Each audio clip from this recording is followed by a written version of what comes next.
The Pacific War was a maelstrom of fire, fury, and calculated decisions that shaped the fate of millions. It was a conflict defined not only by battles of steel and fire, but by moments where a single decision, a single mission could alter the course of history. Imagine for a moment being a soldier in the early months of 1943. The air hangs heavy with the acrid scent of fuel and cordite. The distant thrum of aircraft engines a constant reminder that the enemy is always near. In the vast expanse of the Pacific, war was not fought in a single place. It was fought across thousands of miles of ocean where intelligence, luck, and daring could tip the scales in an instant. It is here, in this volatile theater, that one of the most daring and consequential operations of the Second World War was conceived, a mission that would strike at the very heart of Japanese command, change the trajectory of the conflict, and leave an indelible mark on history. This is the story of the operation that killed Admiral Isoroku Yamamoto. Yamamoto was no ordinary military leader. Born in 1884, he had risen through the ranks of the Imperial Japanese Navy with a combination of intellect, charisma, and audacity. Educated at Harvard and fluent in English, he was uniquely aware of the industrial and military might of the United States. He famously opposed the attack on Pearl Harbor, warning his superiors that Japan could run wild for 6 months or a year, but it would ultimately awaken a sleeping giant. Yet, duty and allegiance bound him to the path he had chosen. By 1942, as Commander-in-Chief of the Combined Fleet, he was the mastermind behind Japan's early success, a figure whose movements were closely guarded secrets, cloaked in layers of deception and intelligence. The United States, reeling from the losses at Pearl Harbor and the initial Japanese sweep across Southeast Asia, knew that defeating Japan required more than conventional naval engagements.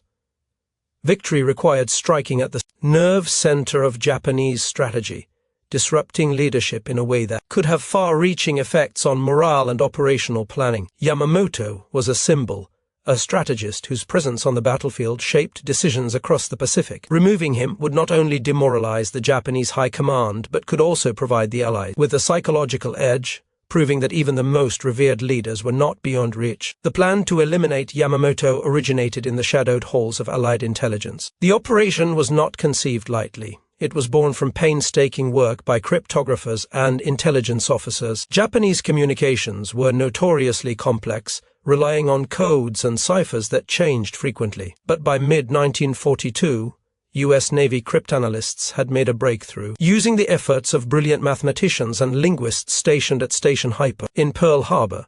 They had begun to decrypt the Japanese naval code JN-25. This was an arduous process, requiring meticulous attention to detail, cross-referencing of reports, and the relentless pursuit of small patterns within the chaos of intercepted transmissions. Every success came with enormous risk. One misstep could alert the Japanese to the breach, jeopardizing both the mission and the lives of those involved. It was during these operations that intelligence officers intercepted a transmission detailing Yamamoto's upcoming inspection tour in the Solomon Islands. The message, marked with the precision and confidence of Japanese command, outlined his exact flight route and timing. For the Allies, this was a fleeting window, a moment of vulnerability in an otherwise impenetrable fortress of secrecy. But turning this knowledge into action required more than maps and codes. It required audacity, courage, and a willingness to gamble with lives on a razor's edge. The plan was simple in concept, but complex in execution.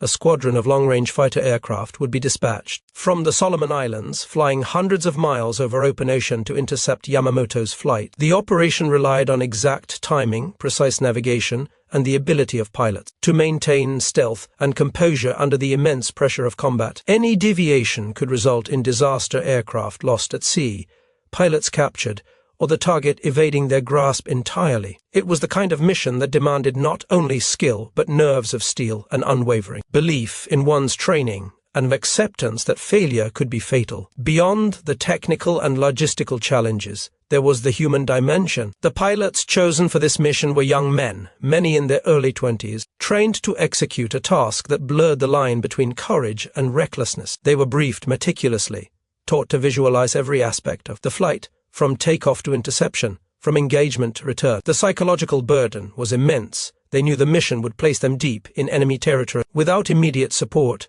facing seasoned Japanese pilots and anti-aircraft defenses. Their courage was silent, expressed in the careful polishing of aircraft, the steadying of nerves, and the unwavering focus required to navigate over hundreds of miles of open ocean with nothing but dead reckoning and trust in their instruments. At the same time, the operation carried a moral weight that could not be ignored. This was not simply an airstrike against an installation or a convoy.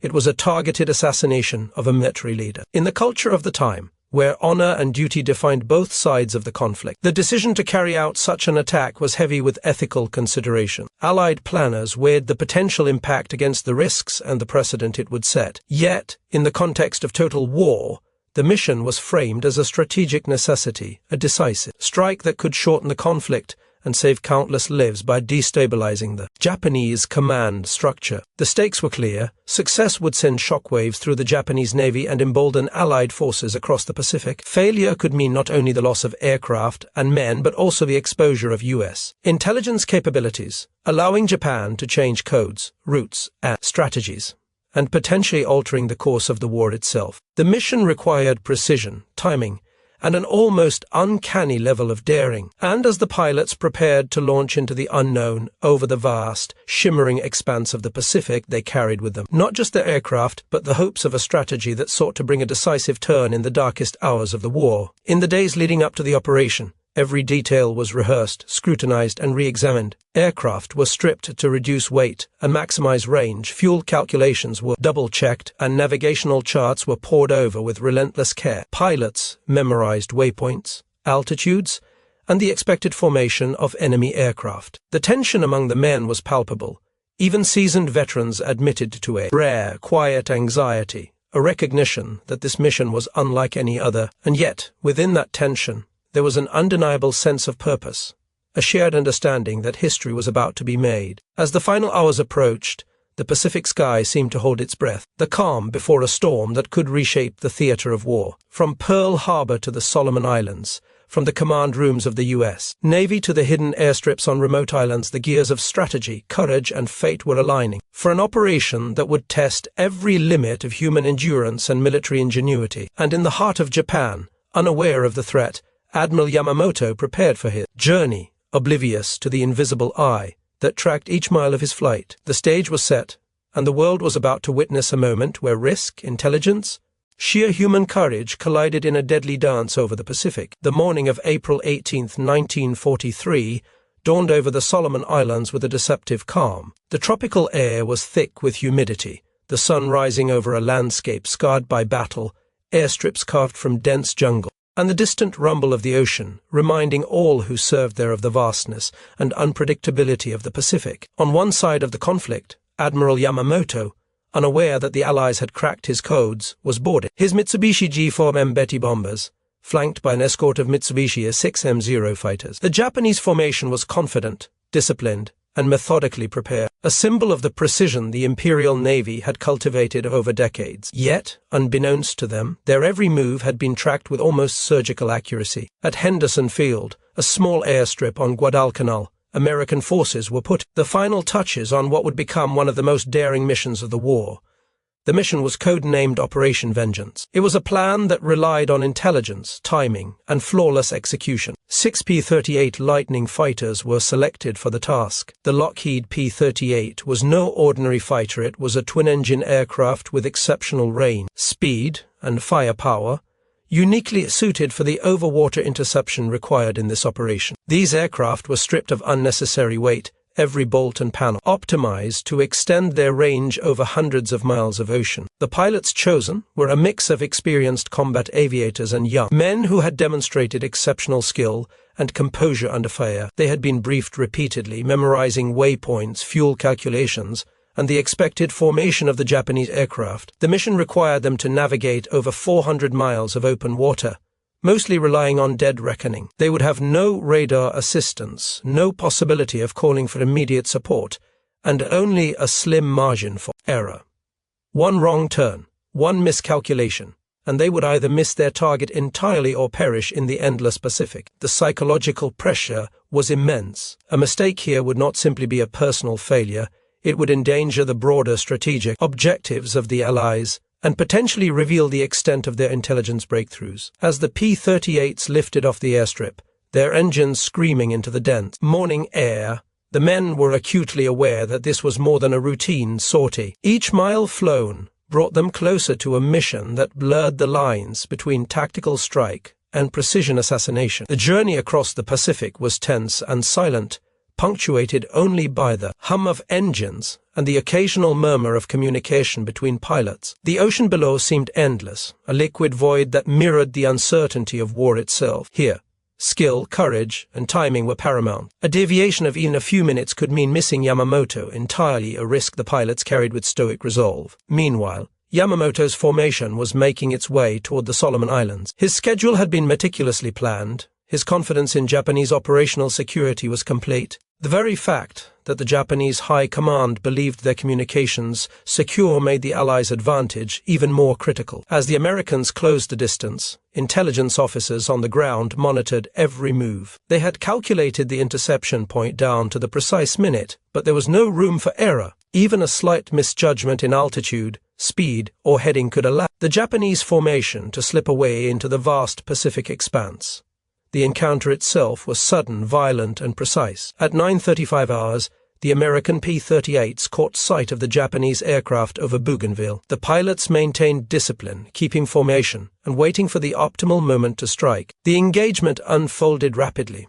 The P-38s dove into the Japanese formation, targeting the lead bomber, which was carrying Yamamoto. Tracers streaked through the sky, engines roared, and the first shots were fired with lethal accuracy. Within minutes, the Betty carrying Yamamoto was engulfed in flames, crashing into the jungle below. The escorting Zeros attempted to respond, but the P-38s, taking advantage of superior tactics and the element of surprise, executed a clean, swift withdrawal. The human dimension of the operation cannot be overstated. Pilots recounted later the surreal mixture of adrenaline, fear, and grim determination. One described the sky as a roaring inferno of metal and fire, the precision required for survival blending with the knowledge that history was unfolding with each passing second. There was no joy in the mission, only a stark awareness of its significance. Yamamoto, the man whose intellect and command had shaped the course of the Pacific War, was gone. The operation had succeeded, but it came at a cost.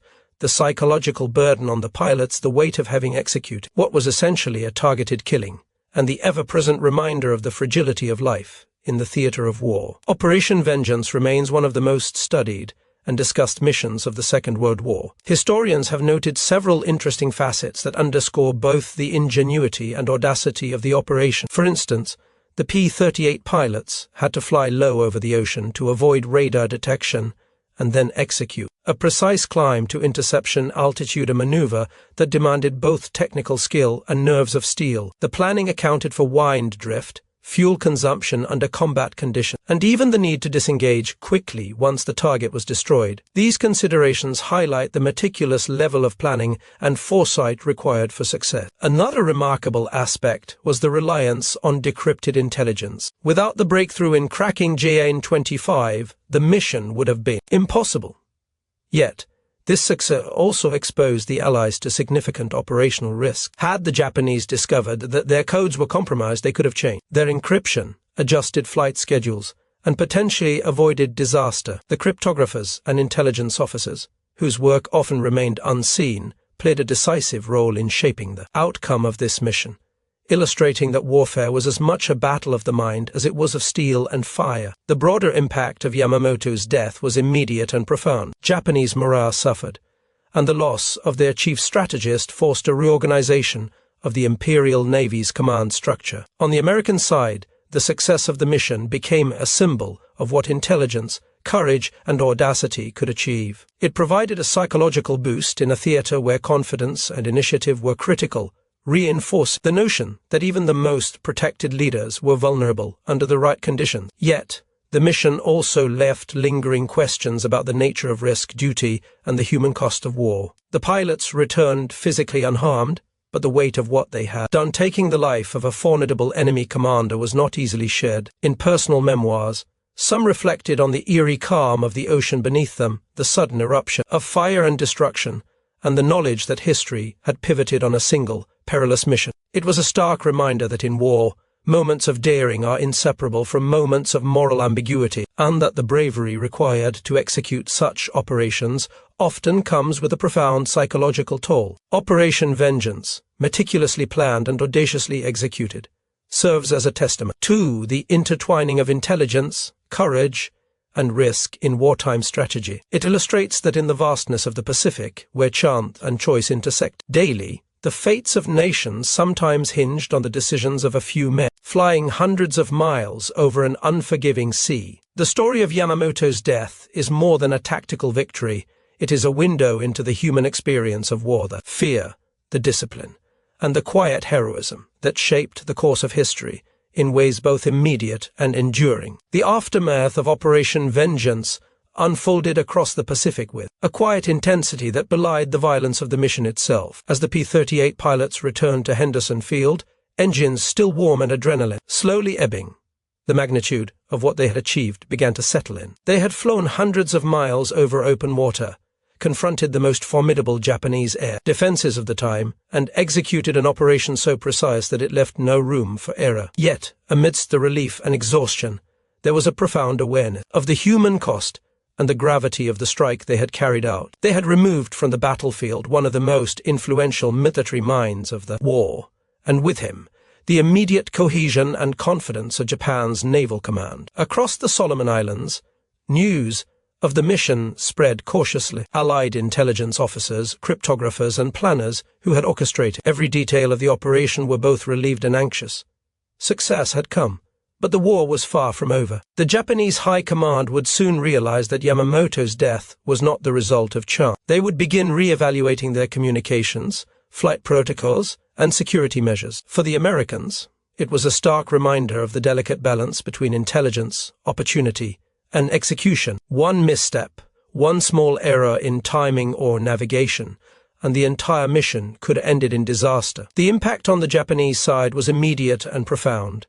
Admiral Yamamoto was more than a military strategist. He was a symbol of the Imperial Navy's resolve, intellect, and operational supremacy. His death left a void in leadership that could not be easily filled. The Imperial Navy scrambled to reassign responsibilities, but the psychological shock was undeniable. Officers and sailors who had long looked to Yamamoto for guidance faced a moment of disorientation, forced to operate without the vision of the man whose strategies had shaped the first years of the Pacific War. Morale, though not broken, was shaken. It was a tangible reminder that even in a highly disciplined military, a single, decisive blow could disrupt plans, alter strategy, and reshape the human dimension of command. For the American pilots, the human experience of the mission lingered long after the engines cooled. Memoirs and after-action reports reveal a mixture of emotions, relief, exhaustion, and an acute sense of responsibility. One pilot described the strange quiet as they flew home over the Indus Ocean, the distant horizon stretching into infinity, knowing that just hours earlier they had engaged in lethal combat that would resonate across the Pacific. There was pride, certainly, but it was tempered by the recognition of war's weight, the life lost, the destruction wrought, and the permanence of what had been set into motion. In these quiet moments, the true cost of daring operations became evident. Courage and skill were inseparable from fear and moral reckoning. Interestingly, the operation also demonstrated the interplay of technology, training, and human judgment in warfare. The P-38 Lightning, with its extended range and superior firepower, was critical to the mission's success, yet technology alone could not have achieved the result. The pilot's discipline, composure under extreme stress, and unwavering adherence to a meticulously rehearsed plan were equally vital. Every decision when to climb, when to dive, when to engage was executed with precision. The mission highlighted that in the chaos of combat, success often depends on the seamless integration of human skill and technological advantage, a lesson that would resonate throughout the remainder of the war. The operation also left an enduring mark on military strategy. The ability to use intelligence to strike a high-value target was a relatively new concept at the time, blending cryptanalysis, aerial reconnaissance, and precise tactical execution. Operation Vengeance would later serve as a case study in the effective use of intelligence in modern warfare, demonstrate that actionable information, when coupled with decisive action, can yield results far beyond conventional engagement. The mission blurred the line between strategy and assassination, raising questions about ethics and the conduct of war, but it also showed that bold, calculated risks can have disproportionate strategic impact. Even as the immediate tactical success was celebrated, there were lessons in risk and human endurance that would shape subsequent operations. Pilots and planners alike understood that victory in war required not only courage but meticulous preparation and appreciation for the limits of both human and machine, and a willingness to act decisively when opportunity presented itself. These insights would inform Allied operations throughout the Pacific, emphasizing that intelligence and daring, when combined,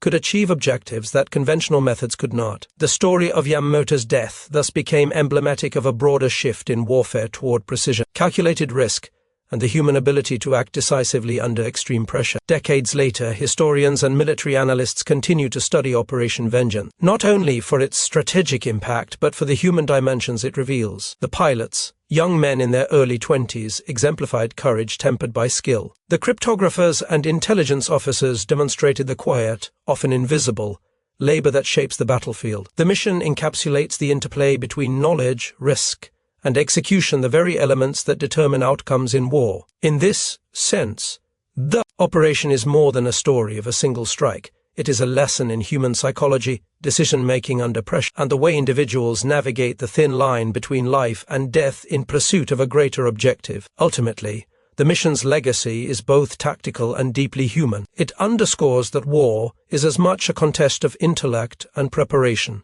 as it is of firepower. It reminds us that courage manifests not only in moments of combat but in the quiet, disciplined focus of men who carry immense responsibility across vast and uncertain distances. And it demonstrates that even in the vast, impersonal sweep of global conflict, the decisions of a few can ripple across history, altering the course of nations and reshaping the fate of thousands. As the sun set over the Pacific, painting the sky in crimson and gold, one could almost imagine the echoes of that day lingering in the air, the roar of engines, the flash of tracer fire, the moment a brilliant strategist's life was extinguished, and the young pilot's hearts pounding with the weight of history. Operation Vengeance was not just a mission, it was a convergence of courage, intelligence, and fate. It was proof that in war, daring and precision could collide to create moments that echo through time. And in that collision, humanity is laid bare. The fear, the skill, the resolve, and the heavy responsibility that defines every choice made under the shadow of conflict. In the end, Admiral Yamamoto's death did not end the war,